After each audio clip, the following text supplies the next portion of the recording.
The giant screen in Earth's United Government headquarters showed the approaching alien ships. Commander Elaine Walsh stood tall, her uniform crisp, and her expression calm, though her heart beat fast. Today, humans would meet aliens for the first time. "They're entering orbit now," said Lieutenant Paul Dixon, his fingers moving quickly over the controls. The year was 2157, and humanity had spread across the solar system.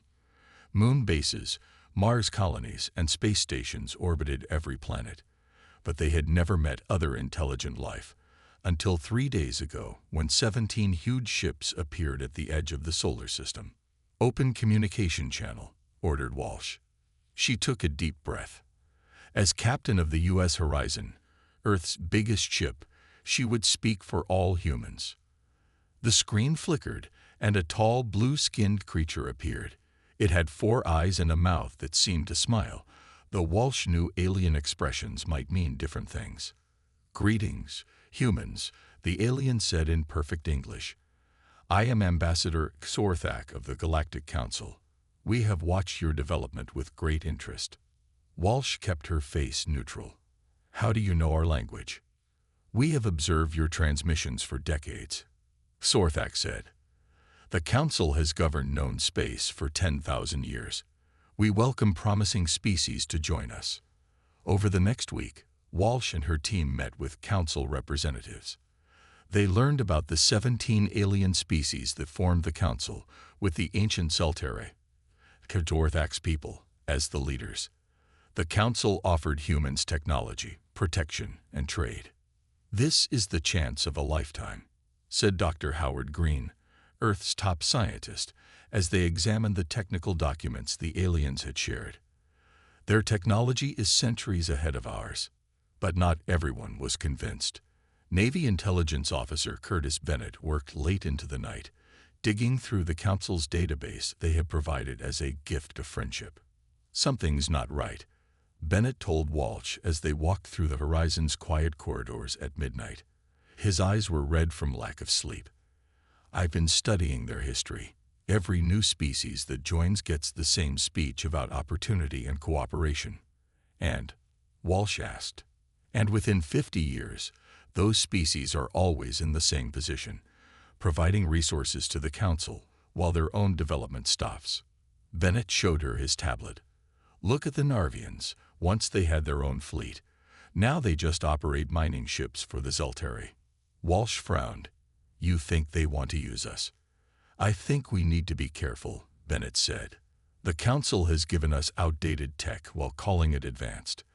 They're keeping the good stuff for themselves." Meanwhile, Ambassador Xorthak met with the other Council members on their main ship. "The humans are primitive but resourceful," he told the gathering. "Their planet is rich in rare minerals, and their system sits at a strategic location." "Are they suspicious?" asked a reptilian council member. "They are grateful, as all new species are," Xorthak replied. "We will give them the standard technology package, impressive to them, but nothing that would make them true equals." A smaller alien with gray skin spoke up. "Their military capabilities are concerning.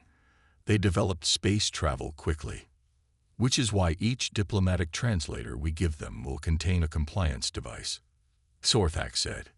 "If they become difficult, we can ensure cooperation." The Council members nodded in agreement, unaware that a small drone, built by Bennett using a mix of human and adapted alien tech, was recording everything they said. Back on the horizon, Walsh stared out at Earth, blue and beautiful below. The Council's offer seemed generous, but Bennett's warnings echoed in her mind. Humanity stood at a crossroads, and she couldn't shake the feeling that the friendly aliens weren't telling the whole truth. What the Council didn't realize was that humans had something the other species lacked, a deep distrust of those offering gifts too good to be true. 6 months after first contact, Earth buzzed with excitement about alien technology. New machines appeared in every major city. Diseases that once killed millions were now easily cured. Cars that flew and phones that translated any language became common. Dr. Catherine Miller worked late in her lab at MIT, her desk covered with alien tech parts. As one of Earth's top quantum physicists, she had been studying the Council's advanced energy systems. Tonight, she finally confirmed her suspicions. "They're lying to us," she said to her assistant, Ryan Cooper. She pointed to her computer screen. "This isn't cutting-edge technology. It's at least a century behind what they're using on their ships." Cooper looked confused. "How can you tell?" "The power signatures don't match," Miller explained. "When their ships orbit Earth, our sensors detect energy outputs 10 times stronger than what these systems can produce. They're giving us their outdated junk while claiming it's their best." Miller prepared a presentation of her findings for the upcoming diplomatic summit. But when she arrived at the United Nations building the next day, she found her time slot had been moved, then shortened, and finally canceled altogether. "I'm sorry, Dr. Miller," said the human coordinator. "The Council representatives felt your technical discussion would bore most attendees." Miller noticed the small translator device in the coordinator's ear, the same devices the Council had given to all major Earth officials. Her eyes narrowed with suspicion. Meanwhile, Defense Force Captain Alan Rodriguez sat in his office on the moon base, watching the screens that tracked ships in Earth's orbit. 7 large Council vessels had arrived last week, supposedly to protect Earth from potential threats. "Why are all their sensor arrays pointing at us instead of outward?" Rodriguez asked his lieutenant, Sofia Alvarez. "Good question," she replied. "And they've positioned themselves directly above our major military bases." Rodriguez's screen beeped with a new message from the Council. Earth needed to dismantle 70% of its defense systems as a show of peaceful intent. Rodriguez's jaw tightened as he read. On Mars Colony, mining engineer Patricia Hartman wiped sweat from her forehead as she examined the latest mineral samples. The red dust covered her boots as she walked back to the base. "These are the exact minerals the Council keeps requesting," she told her colleague Frank Dawson in the lab. "But according to their own database, these elements exist on hundreds of planets. Why are they so interested in ours?" Dawson frowned. "Maybe they lied about how common they are. Or maybe they want something else and are using the minerals as cover," Hartman suggested. The next day, Dawson went to meet with Council representatives who had requested a tour of the mining operation. When Hartman came to work the following morning, Dawson was gone.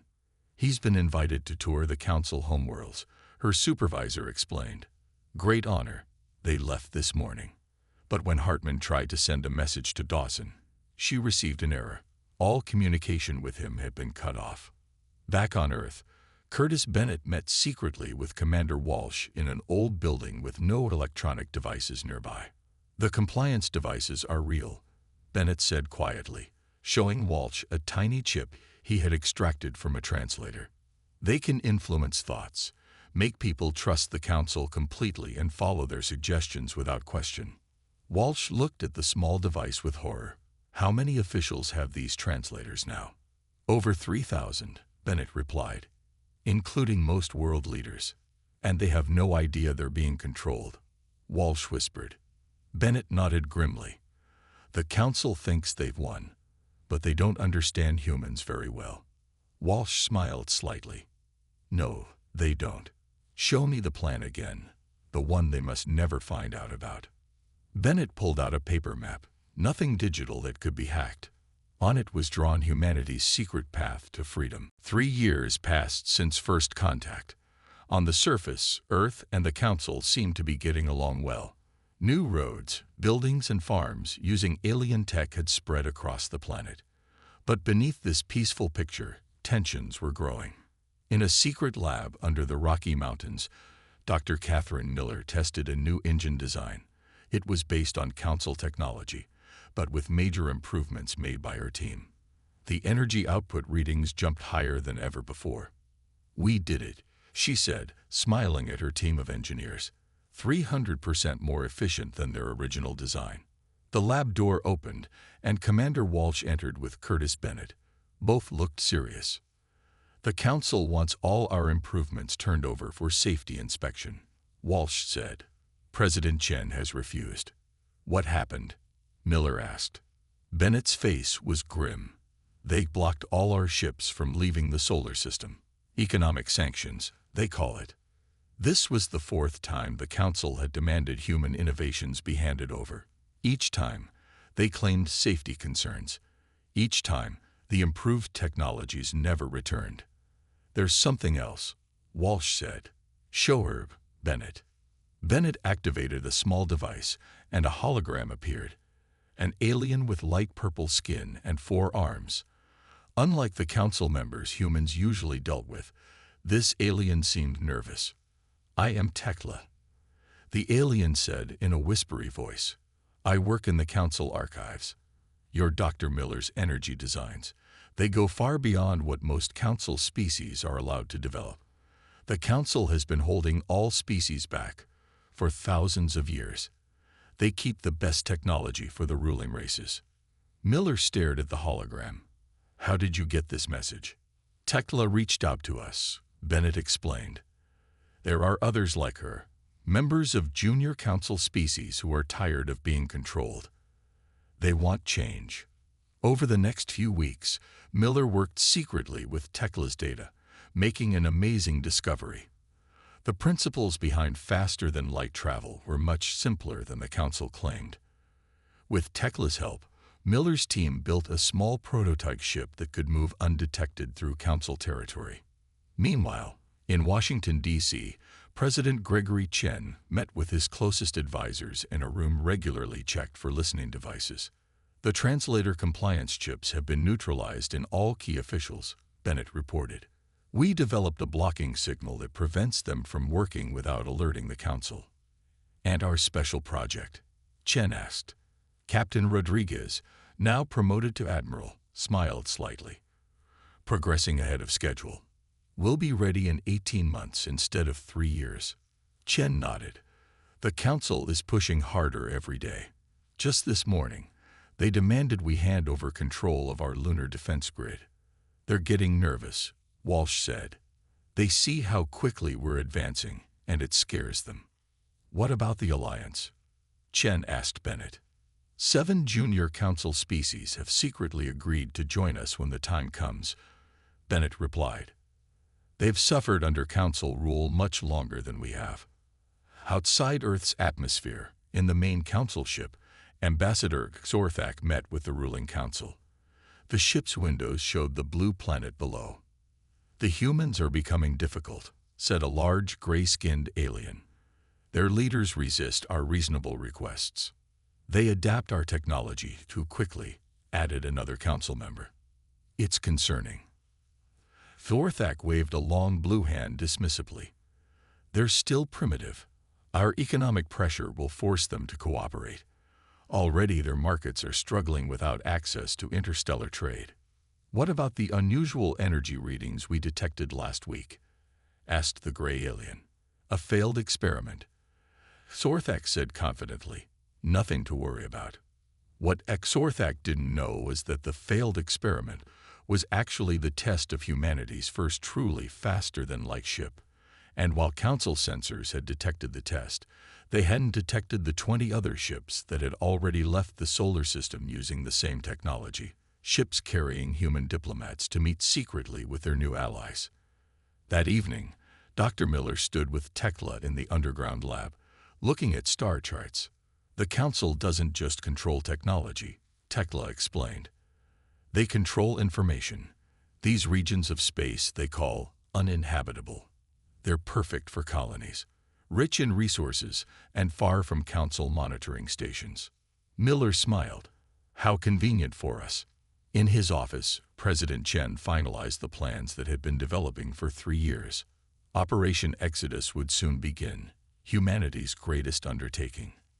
Not a war against the Council, but something the Council would never expect. The plan to simply walk away. For the next 2 years, the human strategy was simple: appear to comply while secretly preparing to leave. In public meetings, Earth officials nodded politely to Council demands. In private, they worked day and night on Operation Exodus.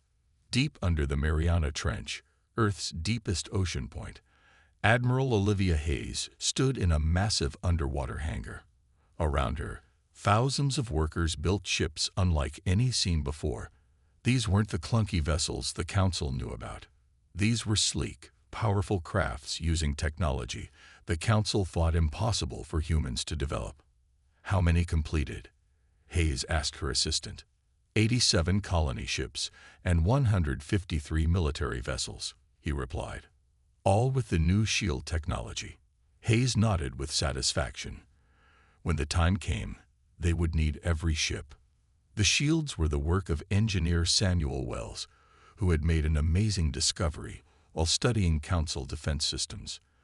The Council ships used energy shields that blocked physical objects.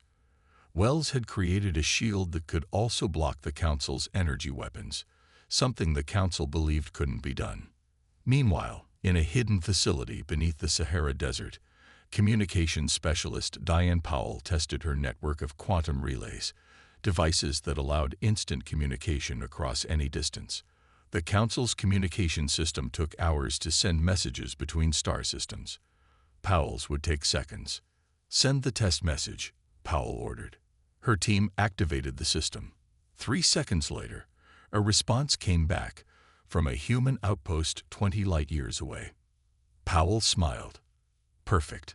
Across Earth, similar secret projects continued. On the surface, humans appeared increasingly dependent on Council technology and trade. Council inspectors visited Earth regularly, checking for violations of technology restrictions.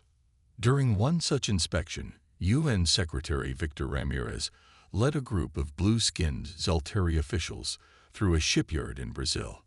"As you can see," Ramirez said, gesturing to the old-style ships being built, "we are following all Council guidelines for vessel construction." The Zelteri inspector nodded, making notes on his tablet. He never looked up at the worker welding a panel near the ceiling, a worker who had once been a top engineer on mankind's most advanced spacecraft, but now pretended to be a simple laborer. The inspectors never thought to look beneath the ocean, or under the desert, or inside hollow mountains. They saw what humans wanted them to see. On the Council's main station, High Commander Zernak reported to the Council elders.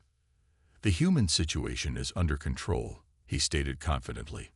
"Their economy has suffered from our restrictions. Their leaders have become more cooperative." "And their unusual activities?" asked an elder. "Stopped completely," Zernak replied. "They've learned their place." What Zernak didn't know was that Earth had established 17 colonies beyond Council space, in the so-called uninhabitable regions Tekla had identified. Every week, thousands of humans secretly left Earth for these new worlds, using the advanced ships that could avoid Council detection. The Council noticed only that resource shipments from Earth were decreasing. They sent threatening messages demanding more iron, titanium, and rare minerals. Earth officials apologized and promised to work harder, while continuing to move their most valuable assets beyond Council reach. In the White House, President Chen met with his top advisors. The room's windows showed a beautiful spring day outside, with cherry blossoms floating in the breeze. "The Council believes we're beaten," Chen said. "Their latest communication called us their most promising primitive species in centuries." The room filled with quiet laughter. "How many people have been evacuated?" Chen asked. Admiral Hayes checked her tablet. 28 million so far. The Mars colony is down to a skeleton crew. Luna base as well. The Council hasn't noticed. They see what they expect to see, Hayes replied. They believe Mars has 5 million residents. The real number is now less than 10,000, just enough to maintain appearances. Bennett nodded. The compliance chips helped us, ironically. The Council relies on them so much they don't bother with thorough surveillance anymore. Chen looked at the room of dedicated people, the architects of humanity's greatest deception. "And how long until we're ready for the final phase?" 3 months, Hayes said. "By then, all essential personnel and resources will be beyond Council reach." "And the trigger?" Chen asked. Dr. Miller smiled. "We have something special planned. The Council's scientists will be very surprised." As the meeting ended, Chen walked to the window and looked at the sky. Soon, humanity would make its boldest move in history. The day that changed everything began normally. A council inspection team landed at Luna Base, Earth's main facility on the moon. They had come to check the mining operations that provided rare metals to the council. Inspector Drax, a tall Zeltari with dark blue skin, walked with his team through the base corridors. Human workers nodded respectfully as they passed. Everything seemed in order. Then a young human engineer accidentally dropped a container in a side room, and the wall panel next to it fell away. Drax stopped. Behind the panel was a device he had never seen before. It hummed with power and displayed readings in human writing. "What is this?" Drax demanded, pointing at the device. The base commander, Major Linda Ross, stepped forward smoothly. "Just a power regulator, Inspector. Nothing important." But Drax's scanner told a different story. The device was generating energy at levels far beyond what humans should possess. It was Council high-level technology, or beyond.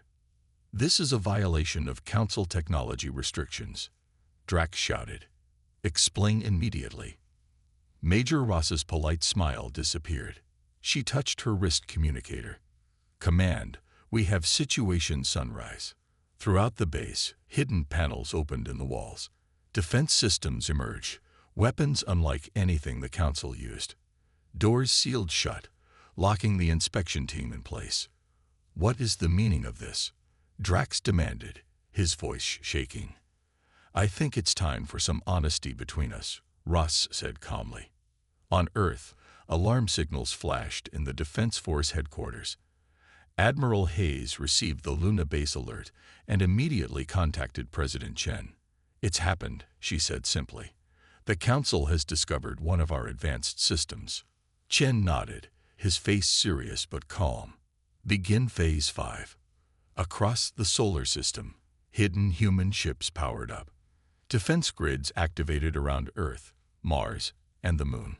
Communication systems switched to the quantum network." In space, the Council warships orbiting Earth suddenly detected energy signatures everywhere, signatures that hadn't been there seconds before.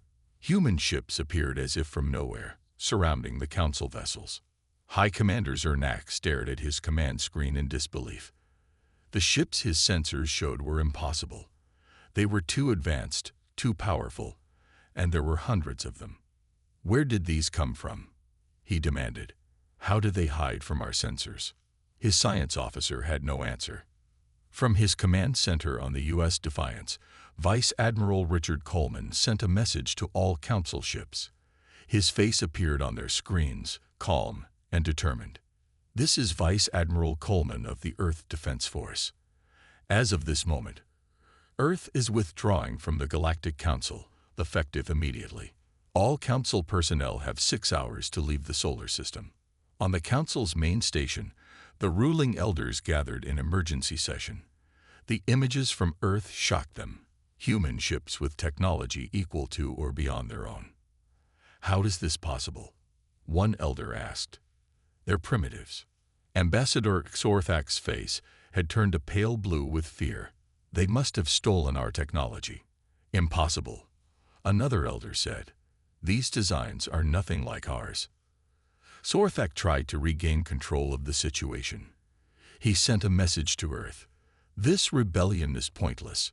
The Council controls all trade routes. Your economy will collapse without our support. Submit now, or we will be forced to take military action." The response came not from Earth, but from the Proxima Centauri system, the nearest star to Earth.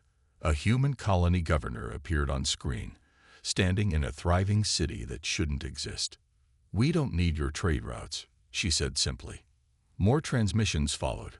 From human colonies and systems the Council had declared uninhabitable, from ships traveling faster than Council vessels could go, and from other Council species announcing their own withdrawals. In the Council chamber, chaos erupted. Junior members who had suffered under Council rule for centuries saw hope for the first time. If humans could break free, perhaps they could too. The Council ordered its largest war fleet to Earth to crush the rebellion. When the fleet arrived, They found human defenses they couldn't penetrate and weapons they couldn't match.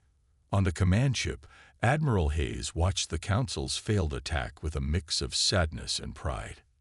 "They still don't understand," she said to her officers. "We don't want to fight them. We just want to leave." A message came in from President Chen. Final evacuation phase begins now. Across Earth, enormous ships rose from hidden bases, from under oceans, from inside mountains, from beneath deserts. Colony ships, each carrying thousands of people. Earth's final exodus had begun. The sky above Earth filled with ships. Massive colony vessels, each the size of a small city, rose through the clouds. Millions of people watched from below as humanity's greatest journey began. On the bridge of the colony ship New Horizon, Captain Lisa Freeman watched her navigation screen. Behind her, 10,000 colonists prepared for their new life beyond Council space. "Course is set for the Lyra system," her navigator reported. "Estimated travel time: 3 days." Freeman nodded. Just 3 days to travel over 25 light years. The Council's fastest ships would take months to make the same journey. In orbit, Admiral Hayes commanded the defense fleet from the U.S. Defiance. Her ships formed a protective barrier around Earth and the departing colony vessels. Council warships hovered at the edge of the solar system, unwilling to attack but refusing to leave. "Admiral," her communications officer called, "we're receiving transmissions from the Centauri colonies. More Council species are requesting asylum." Hayes wasn't surprised. After centuries of Council control, many species saw humanity's exit as their own chance for freedom. "Direct them to the gathering points," she ordered, "and send escorts for any ships being pursued." On the Council's main station, Ambassador Xorthak faced the fury of the Council elders. "How could you let this happen?" the senior elder demanded, his blue skin dark with anger. "You assured us the humans were under control." "They deceived us," Xorthak said, his voice shaking. "They pretended to be primitive while developing technology in secret, and now 7 other species have followed their example," another elder hissed. "The Council is falling apart." Xorthak had no answer. The humans had outplayed them completely. Back on Earth, President Chen addressed the planet from the White House lawn. Billions watched on screens worldwide. "For 3 years, we've prepared for this day," Chen said, his voice strong and clear. "The Council offered us a place in their galaxy, but only as servants, never as equals. They gave us trinkets while keeping real knowledge for themselves. They put control devices in our translators. They planned to slowly drain our world of resources while keeping us dependent and weak." He paused, looking directly at the camera. "But today, we choose a different path. Not war. We are not conquerors. Instead, we simply walk away. We take our destiny in our own hands." Around him, the last major colony ships rose into the sky. "Many of you have chosen to remain on Earth, and that is your right. But know that the new human colonies welcome you whenever you wish to join us. The quantum gates will remain open." Dr. Miller stood beside a massive structure in a field outside Beijing, one of 30 quantum gates built around the world. These amazing devices, based on her research with Tekla, allowed instant travel between worlds. People lined up by the thousands to step through the gates to new homes among the stars. In New York, Samuel Wells watched his family walk through another quantum gate. His wife carried their baby daughter. They would wait for him on New Terra, humanity's largest colony. Wells would follow once his work was done. That work stood in orbit, a network of defense satellites protecting Earth from any potential Council retaliation. The Council might rule this part of the galaxy, but they would not rule Earth. In space, refugee ships from other Council worlds continued to arrive. Species that had been under Council control for thousands of years found hope in humanity's example. Among the first to arrive were the Narvians, once a proud spacefaring race reduced to mining operators by the Council. "We heard your call for freedom," the Narvian captain told Admiral Hayes. "We want to join you." Hayes welcomed them warmly. The human-led Federation was growing by the hour. On a small council observation ship, Tekla watched the human exodus with wonder. Her own people would soon join the movement. The council had ruled through secrecy and control for 10,000 years. Now, their power crumbled because one species refused to play by their rules. By the end of the week, over 60% of Earth's population had departed, some through the gates, others on colony ships. Those who remained did so by choice, not fear. Earth would always be humanity's birthplace, but no longer its only home. As the last scheduled colony ship prepared to depart, Admiral Hayes received a message from deep space. She smiled as she read it. "The path is clear," she told her officers. "Operation Exodus is almost complete." The next phase was about to begin. The birth of a new galactic power, one built on cooperation rather than control. 5 years passed since humanity walked away from the Council. The galaxy had changed forever. In the Grand Meeting Hall on New Terra, representatives from 32 species gathered for the Federation Assembly. The room buzzed with different languages, though everyone wore small translators, new ones, free of Council control devices. Fleet Commander Olivia Hayes, formerly Admiral of Earth's Defense Force, stood at the main podium. Gray touched her hair now, but her eyes remained sharp and clear. 5 years ago, we made a choice to build something new, Hayes said to the gathered delegates. Today, we see the results of that choice. On the large screen behind her, images appeared of thriving colonies across 27 star systems, cities with beautiful buildings, farms with rich harvests, and shipyards building vessels unlike any the Council had ever designed. Our Federation has grown beyond what any of us imagined, Hayes continued, and our policy of open technology exchange has created an era of innovation never seen before in this part of the galaxy. This was the greatest difference between the Federation and the Council. Where the Council hoarded knowledge and kept species dependent, the Federation shared freely. Every discovery by one member race benefited all others. On the former Council capital world, Ambassador Xorthak walked through half-empty halls. The once mighty Council chamber, which had seated representatives from 17 species, now held only 8. More than half the Council races had left to join the Federation. Another delegation has arrived from the humans. A young aide told Xorthak. They wish to discuss border policies. Xorthak nodded tiredly. The Council had tried to maintain its power, first through military force, then through economic pressure. Both had failed. The Federation's quantum gate network had made Council trade routes obsolete. Their improved ships traveled faster and more efficiently than Council vessels, and their defensive technology had made military action pointless. "Show them in," Xorthak said. The human delegates entered, led by Samuel Wells, now Federation ambassador. He had grown older and carried himself with quiet confidence. "Ambassador Xorthak," Wells greeted politely. "Thank you for meeting with us." Xorthak tried to hide his bitterness. "What does the Federation want now?" "The same thing we've always wanted," Wells replied. "Peaceful coexistence. Our borders touch in several sectors. We should establish clear rules to prevent misunderstandings." Xorthak stared at Wells. "You destroyed the Council, our authority that stood for 10,000 years. Wells shook his head. "No. The Council destroyed itself by trying to control others instead of working with them as equals. We simply showed there was another way." In his private office, Xorthak kept a viewscreen showing Federation news broadcasts. He watched their ships travel at speeds Council scientists had claimed were impossible. He saw Tekla, once a minor records keeper, now Minister of Science for her people in the Federation. Most painful of all, he saw the thriving worlds in regions the Council had declared uninhabitable, regions now home to billions of people living in prosperity, all because one species had refused to accept the Council's terms. Back on New Terra, President Chen, now serving his final year before retirement, walked with Dr. Miller through the Science Academy.